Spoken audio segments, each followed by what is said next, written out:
Y bien, la Universidad del Pacífico ha presentado hace poco Agenda 2014, propuestas para mejorar la descentralización.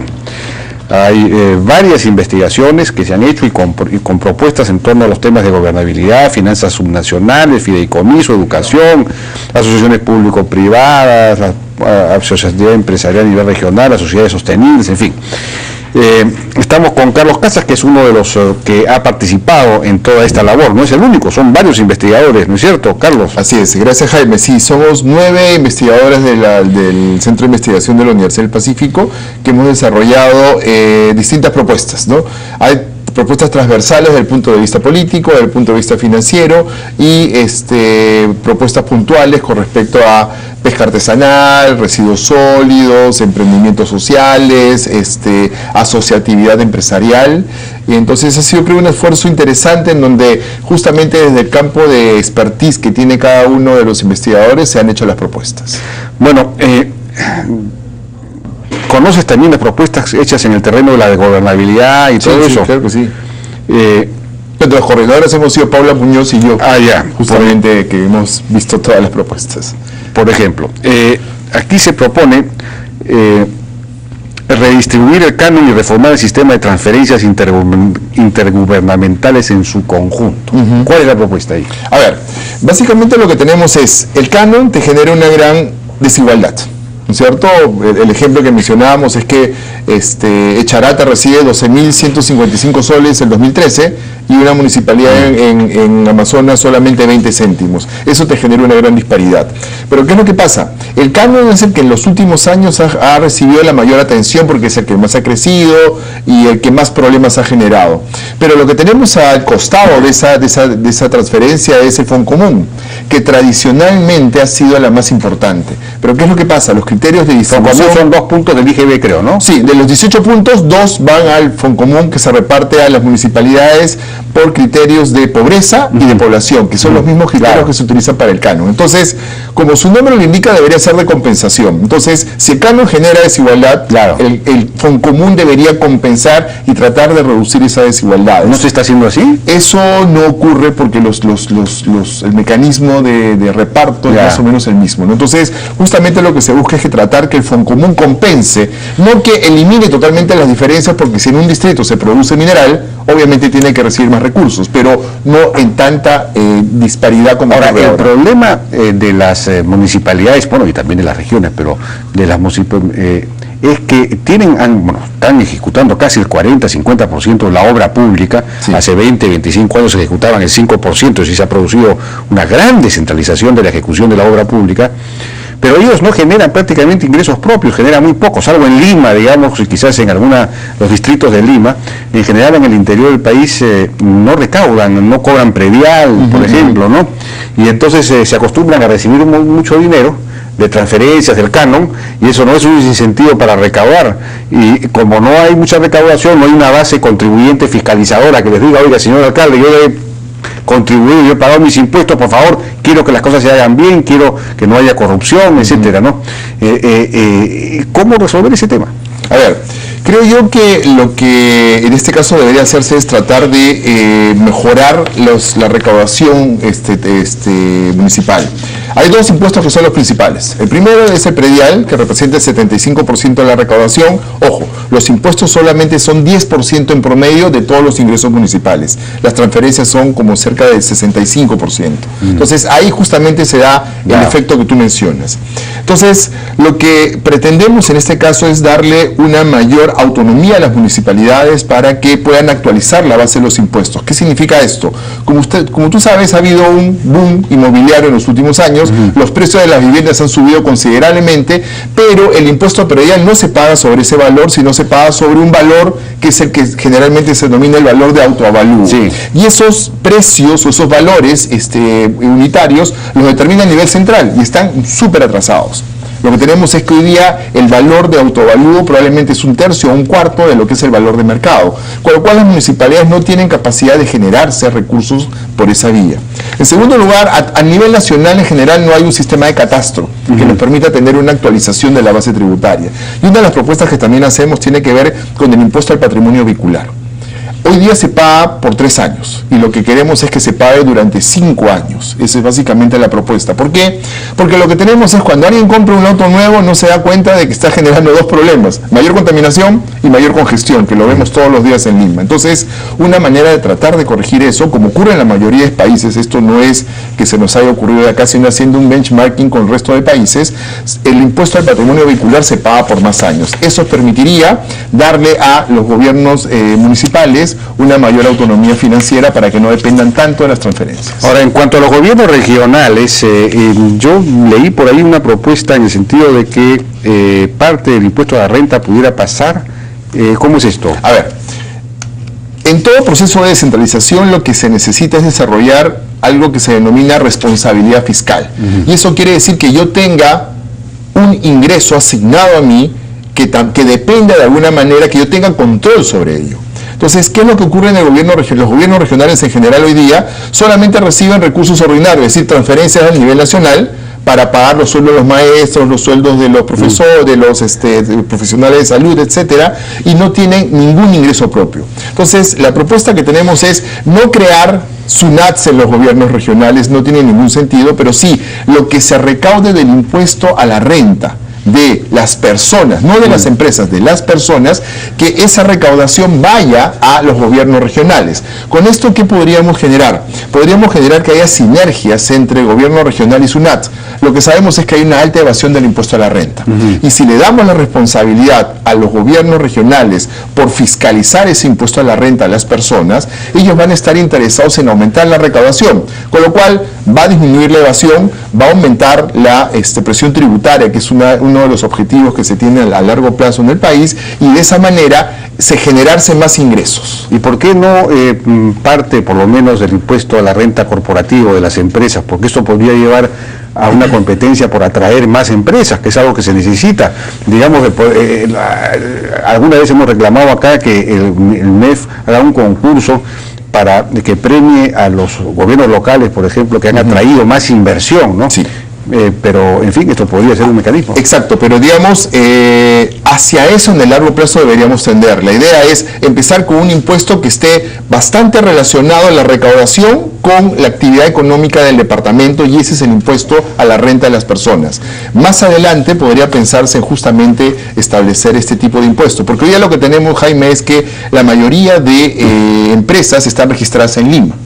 Entonces, ahí hay una distorsión, porque, por ejemplo, una empresa minera que opera en determinado departamento está acá en Lima, entonces paga los impuestos en Lima. Entonces, todavía no hay un sinceramiento en cuanto al pago del impuesto a la renta a las empresas. Por eso empezar con de las personas, que es relativamente pequeño, y con eso también que sirva como experiencia para ver que en la medida de lo posible se le pueda transferir esa posibilidad, porque como tú dices, hay un problema de atracción de inversiones. Recordar, se me quedó, digamos, en la punta de la lengua la pregunta respecto del predial. La idea es que cada municipalidad fije su propia tasa de predial. Lo que podríamos establecer es, hoy día, la tasa, poner un techo a la tasa que cobran las municipalidades para que tampoco se excedan demasiado, pero sí darles un cierto margen para que ellas puedan escoger, y hay esta competencia para poder atraer inversión, para poder hacer desarrollos inmobiliarios. Eso es lo que deberíamos establecer. La tasa podría estar dentro de un rango en el cual ellos puedan seleccionar cuál sería la tasa que cobren, pero obviamente también actualizando el valor de las propiedades para que el impuesto corresponda realmente al valor que tiene un departamento o una casa en el mercado. Ese valor? Eso lo hace el Ministerio de Vivienda y Construcción. Que tendría que hacerlo. Que tendría que hacerlo, pero obviamente por razones políticas no lo hace. Entonces está siempre atrasada la base, entonces las municipalidades se ven perjudicadas porque el gobierno nacional no toma la decisión de incrementar la base del impuesto. Ahora, respecto de todos los temas, digamos, institucionales, se produjo un proceso de transferencias pues muy acelerado, sin que tuvieran capacidad de llevarlas a cabo. Se transfirió un poco de manera a la bruta, por decirlo todo. Es cierto. Prácticamente todo, pero sin recursos, sin capacidades. Entonces, en primer lugar, ahí se requiere delimitar mejor las competencias, ¿no? Incluso eventualmente puede darse el caso que haya cierto tipo de funciones que sea mejor centralizarlas, ¿o no? Sí, yo creo que hoy día, como está el arreglo legal, lo que tenemos es ahí una superposición de funciones donde no queda claro qué cosa hace quién en determinada materia. Por ejemplo, Tomemos educación. La educación tiene su educación, la planificación, tienes el financiamiento, tienes la educación inicial, la secundaria, la primaria. Y en todas las leyes lo que dice es la educación es responsabilidad de la municipalidad, del gobierno regional y del nacional. Entonces en verdad no se sabe quién hace qué. Lo que tiene que establecerse en este caso es dentro de un marco de gestión por procesos, que se tenga claro cuál es todo el proceso de dar la educación a los niños, por ejemplo, determinar cuál es el rol que debe jugar cada nivel de gobierno, y eso no está claro hoy día. Esto se trabajó en lo que se denominaban las matrices de competencias, ¿no? Es decir, todas las competencias, los niveles de gobierno, y determinar quién hace qué, no por consideraciones políticas, sino eminentemente técnicas. Y el principio básico, ¿cuál es? Satisfacer a los ciudadanos. La descentralización es un medio, no es un fin. Entonces, en este caso, si hay algo que hay un nivel de gobierno que no está capacitado para hacerlo, que lo haga otro nivel de gobierno. Y en este caso, si el gobierno nacional está mejor preparado para proveer determinado servicio, que ciertas actividades pasen al gobierno nacional y que más bien con el tiempo se vayan generando las capacidades para realmente transferir esa competencia cuando las municipalidades estén preparadas. El problema en los años recientes, ¿cuál fue? Que se creía que la descentralización terminaba transfiriendo las competencias. Ahí se acabó el proceso y no hay nada que hacer. Y lo que tenemos, y la experiencia mundial nos muestra que siempre hay un ente del gobierno nacional que está supervisando el proceso. Ahora, puede haber algunos procesos, algunas funciones que sea mejor, brindarlas desde un organismo central, sí, ejecutor, que reproducir, digamos, esa capacidad en 25 regiones o en no sé cuántas municipalidades, que sería imposible, ciertas cosas especializadas, en fin, sí, hay que necesitan, no tiene sentido, ¿no? Y que te genera mayores costos, porque claro, si hay un equipo de 10 personas que se dedica a ver algo a nivel nacional, si lo descentralizas a las regiones tienes que contratar por lo menos 2 por región, tienes que contratar 50 personas, con lo cual termina siendo muy costoso descentralizar. Ahí es donde es necesario un análisis costo-beneficio. Ahora, este análisis de cada uno de los procesos sectoriales, cada una de las funciones, para ver cuál es lo que llaman algunos la cadena de valor de cada función. Exactamente. Esto es un análisis técnico. Sí. Esto debería ser una oficina central del gobierno. Antes existía el Consejo Nacional de Descentralización, ahora hay la Secretaría de Descentralización, pero esta Secretaría no tiene poder, no tiene fuerza, no tiene, capacidad realmente de gestión tampoco, es decir, capacidad de análisis, que hay que fortalecer eso, ¿no? Y eso es el drama, porque el nivel nacional ha renunciado al rol rector y al rol supervisor que debe tener en este proceso de descentralización. Por tanto, lo que tenemos es una Secretaría de Descentralización que está dentro de la presidencia del Consejo de Ministros, pero que obviamente ha tenido muy poca presencia, que no ha hecho prácticamente nada en este gobierno, y justamente es lo que estamos viendo. Ante no a tener un órgano que se encargue de dirigir y supervisar la descentralización, es una de las razones por las cuales tenemos el caos que actualmente estamos observando. De acuerdo. Ahora, hablando ahora de municipalidades, aquí tienen una propuesta que dice lo siguiente: establecer jerarquía entre municipalidades provinciales y distritales. ¿Qué es lo que ha pasado acá? Bueno, casi también hay superposición entre ellas, hacen más o menos lo mismo, ¿no? Hacen más o menos lo mismo, y lo que existía hace muchos años era que la municipalidad provincial tenía un mayor rol y coordinaba a las municipalidades distritales. Hace 20 años hizo una reforma en donde se le bajó el nivel a la municipalidad provincial, creo que fue por razones políticas, y se empoderó más a las municipalidades distritales. ¿Eso fue en la Constitución o en la ley? Eso fue en la ley de descentralización fiscal, si mal no recuerdo, la ley de tributación municipal del decreto 977, creo que era de 1994, donde se le bajó la participación. Es un asunto a nivel legal, no hay que modificar la Constitución. No, eso hay que modificar la ley. Entonces, bueno, allí lo que deberíamos establecer es justamente la jerarquía que hay entre municipalidad provincial y municipalidad distrital. Y también un tema que ha surgido últimamente y que por temas políticos se mueve es que dentro de cada distrito hay centros poblados, y se pretende crear la figura de alcaldes de centros poblados. Bueno, ya no se pretende, ya existe la municipalidad de centros poblados, hay como 2.000 o 3.000. Cada comunidad campesina quiere ser. Hay como 3.000, pero lo que se quiere también es que, por ejemplo, el Foncomún, que ya se reparte entre 1.840 municipalidades, también se reparte entre las 3.000. Entonces ya eso genera demasiados niveles: el nacional, el regional, el provincial, el distrital y el de municipalidad de centro. Bueno, 6 niveles, 5 niveles. Esto es una locura. Habría que en realidad quizás suprimir incluso las municipalidades distritales, o darles el mismo nivel. Consolidarlas, y bueno, lo que la evidencia, cuando uno revisa literatura internacional, cuanto más niveles de gobierno hay una propensión mayor a que haya corrupción.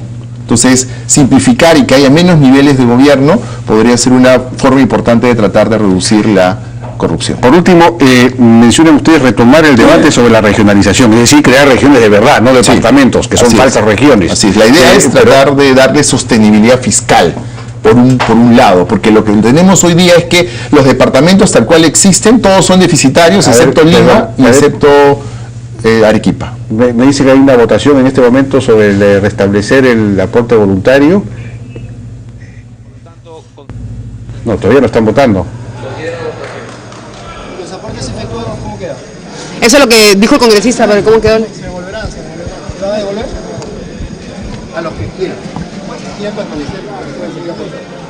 Congresistas marquen asistencia para poder cerrar la asistencia.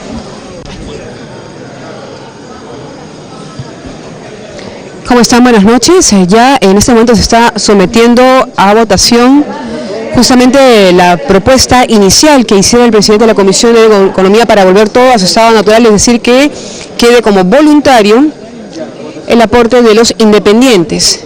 Hubo una votación previa, Jaime, hace algunos instantes, referido a regresar todo este debate a la Comisión de Economía, pero fue rechazado por unanimidad. Solamente se registraron algunas abstenciones. En este momento ya se ha contabilizado detalle de asistencia de los parlamentarios para esta votación, que ha llevado una extensa ronda de debates, en su mayoría pidiendo o en apoyo a la derogatoria de este artículo sobre los aportes obligatorios de los independientes al sistema privado de pensiones. Entonces va quedando la votación, como podemos ver, la mayoría por lo menos está marcando en verde, es decir, a favor de que vuelva todo a su estado natural. Entonces vamos a ver en instantes el resultado de la votación. En a lo largo de la jornada se ha mostrado también por parte de algunos parlamentarios la preocupación de que